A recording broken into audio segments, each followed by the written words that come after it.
This is Everslaught Invasion, an action RPG designed to take full advantage of VR motion-based gameplay with visceral and fast combat. Fight through endless hordes alone or with a friend as you evolve your skill and climb the difficulty ladders. Everslaught Invasion is coming exclusively to Quest, and we have put it through its paces. Stick around and see what we thought.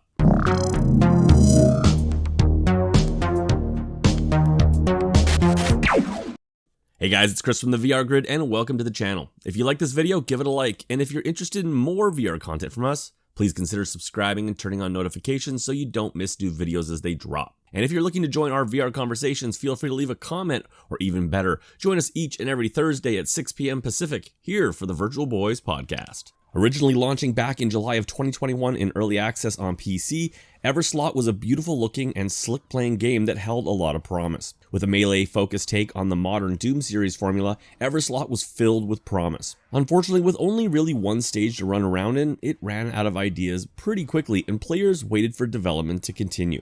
Well, for reasons I won't delve into here, the game was subsequently abandoned and has now resurfaced as a Quest-only game, likely hoping to find a larger player base. Originally described as more of a procedurally generated dungeon crawler, the switch to Quest and a title change to Everslaught Invasion sees the game's vision change slightly, now playing more like a rinse and repeat arena-based action title than a dungeon crawler. So jumping into this Quest version, players can either play Everslaught Invasion solo or co-op with another friend. Players choose from one of three classes, each playing substantially different from one another, not only in movement, speed, and combat stats, but also with what ranged weapons are on offer to them, as each class can choose from two ranged weapons unique to that class.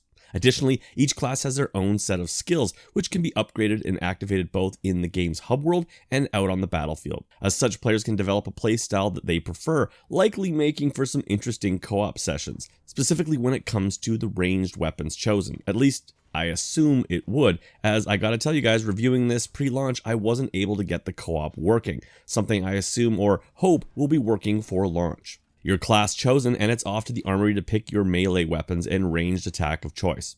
Over to the level select, and players are then given a choice between 5 different levels, though really it comes down to just 3 areas, as some of the levels are really just variations on stages, giving us a bit of a taste of what the procedural generation maps might have felt like in the PC version. Regardless, I can't say any of these maps feel too inspired here, even if they are now handcrafted, and honestly, they felt pretty generic for the most part, and just weren't very exciting to run around or explore. I also would have liked to see more verticality to the levels, as the grapple gun, which I'll get into shortly, is easily one of my favorite parts of the game, and definitely underutilized in the level design. Each stage can be played on one of 3 different difficulty levels and consists of 7 waves, with waves 3 and 6 throwing in a few make-work objectives like lighting fires and destroying totems. As you would expect, each additional wave sees more difficult enemies introduced, though don't get too excited because once you've done one stage, you've seen it all, and with only 5 different enemy types, things get old quickly here. In between each wave, players are given a brief opportunity to level up either their melee or ranged weapon with earned coin, or alternatively can activate a selection of skills based on earned skill points. Additionally, players can also choose to simply pay to refill their health, armor, and ammo, and they can attempt to upgrade all 3 aspects of their build if they're fast enough. Upgrades are done across a variety of upgrade stations which appear highlighted between waves, and can even be used if you're brave enough during an active wave assault. Now, regardless of whether you beat all 7 waves or not, players are awarded with some progress to both their overall progression, which unlocks additional melee weapons, and their class progression, which rewards players with blood vials, essentially a currency used to purchase additional class skills. And that, my friends, is the game loop, but what about the gameplay surrounding it? What hasn't changed much from the PC version of Everslaught is the game's excellent movement system, which was a highlight of the game even in early access, and saw comparisons made to the modern Doom titles. Here players can dodge left, right, and backwards, or jump forward, all with a pull of the right trigger.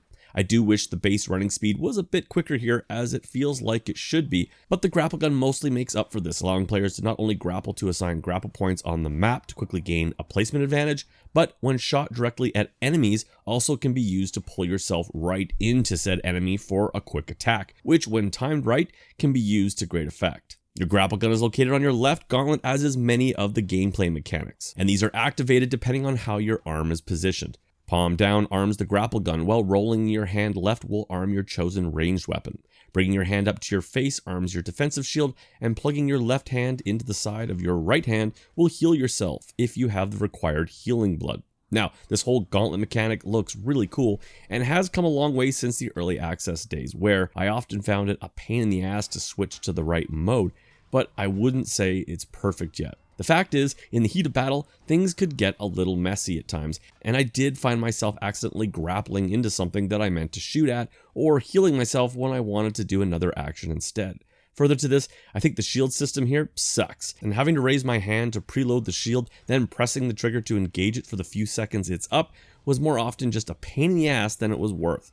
Using your shield to block an incoming projectile or parrying an attack can give you ammo for your gun, but timing this was so janky that I usually just smashed boxes for ammo or used a refill station. Directly related to the game's movement system is of course the combat system at play here.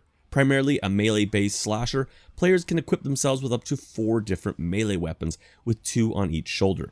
These range from swords, axes, and blunt weapons, with different styles of weapons offering a combination of slash, blunt, or stab damage. Weapons can vary in size, but given that the weapons have no real weight to them and the combat itself really doesn't benefit from having a longer reaching weapon, I pretty much just grabbed the biggest sword or axe I could find and a big blunt weapon for my other arm. You see, when out in the arenas, slashing or stabbing an enemy to death rewards players with red orbs, which fill up the vials on your gauntlet and are then used to heal yourself, whereas using a blunt weapon to kill can be used to drop green orbs, which refills your shield level. As such, alternating between these 2 types of weapons is ideal, or you can simply dual wield like I often did. Again, there's no weight to weapons and no stamina meter, so Everslaught can often become a bit of a waggle fest. Completing your arsenal is your choice of one of 2 ranged weapons, and like I previously mentioned, these differ depending on which class you choose, and can range from a machine gun, shotgun, and sniper rifle to something a little different like a plasma shot or energy punch.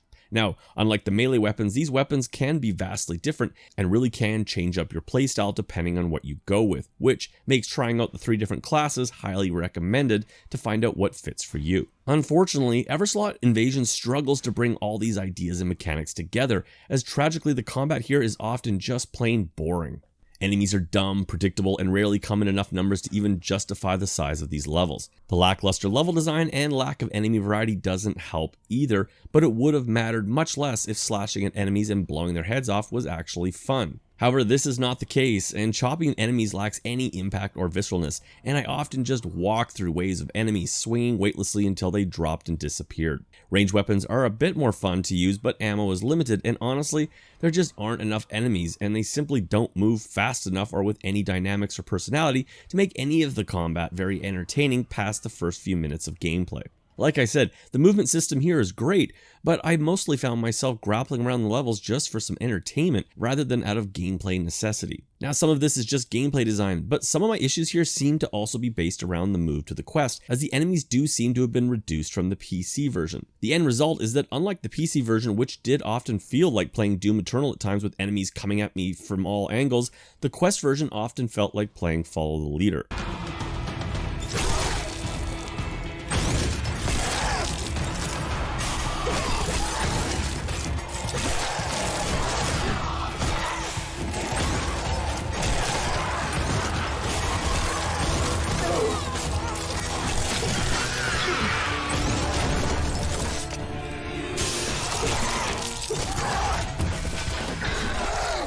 Now throw in the clunky mechanics of your gauntlet and a janky melee holster system that pops up into view every time you bring your arm back to swing, and Everslaught Invasion often feels like a boring mess of wasted potential. Making matters worse are the game's visuals that, I guess depending on how you choose to look at them, are just fine or really disappointing. Now, putting on my quest player hat for a few minutes, the game's large open arenas are impressive for the quest, with little to no pop-in and a fairly clean visual look. Some more variety in the level design would have been nice, as the game can look a little bland at times, but this is to be expected for a game this size running on the quest and still offering co-op in hordes of enemies. However, when looking at this from not just a quest owner's perspective, when compared to the now abandoned PC version, Everslaught Invasion is an embarrassment running on the quest. When Everslaught first launched in early access, it was applauded for its AAA quality visual design, and it was well deserved, as it was a beautiful game, showing off a great level of detail and an excellent lighting engine, and just an overall visual finesse that made it a joy to play.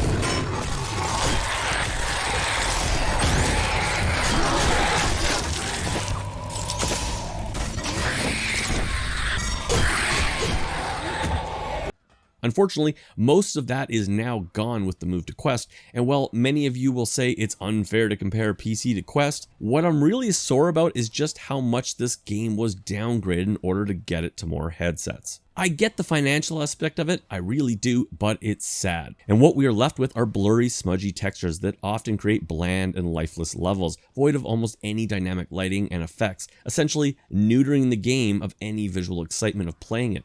And it's not just a matter of the game looking worse, it also affects the gameplay on a fundamental level, as enemy animations look to have taken a massive hit, which in turn has made the melee combat feel lifeless, losing all of that visceral quality felt when tearing an enemy apart. Additionally, the game simply doesn't play as smooth, which really hurts the whole flow of the combat.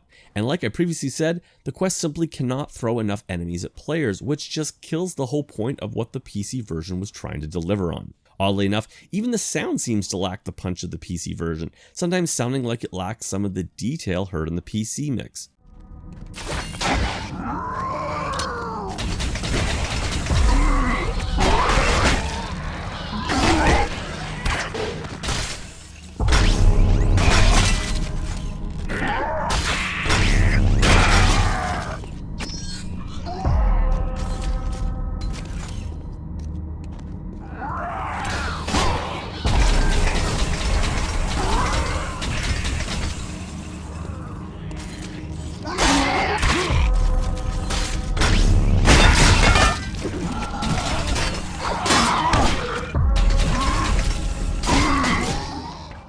Many of the sound effects have carried over, and that's a good thing, and the inclusion of a musical score is a nice addition, but the combat here just lacks a sense of impact in the sound design that I can't quite put my finger on, and it takes what was already a lackluster experience and hurts it further.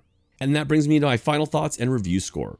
Like we were talking about on a previous episode of the Virtual Boys podcast, some games just shouldn't be attempted on the Quest, and Everslaught Invasion is one of those games. Everslaught in early access on Steam was a visceral, beautiful game that played great and promised to deliver a full experience. Unfortunately, that full experience is only available on the Quest now, and in getting the game to run on a mobile chipset, so much has been cut from the game visually that not only does it make for a bland and boring game to look at, but it fundamentally neuters the visceral and fun sense of combat found on PC. Enemies are janky, lifeless, and slow, and never come in enough numbers to really justify the level design or the game's excellent movement system. Unfortunately, PC version or not, Everslaught Invasion's core melee combat also just isn't that much fun, and its 5 arenas get old fast. And given that the game is based around repetition of levels and combat as players run through the game's levels on higher difficulties to unlock better gear, the game loop for me just falls apart here. As such, the VR Grid gives Everslaught Invasion a 5 out of 10.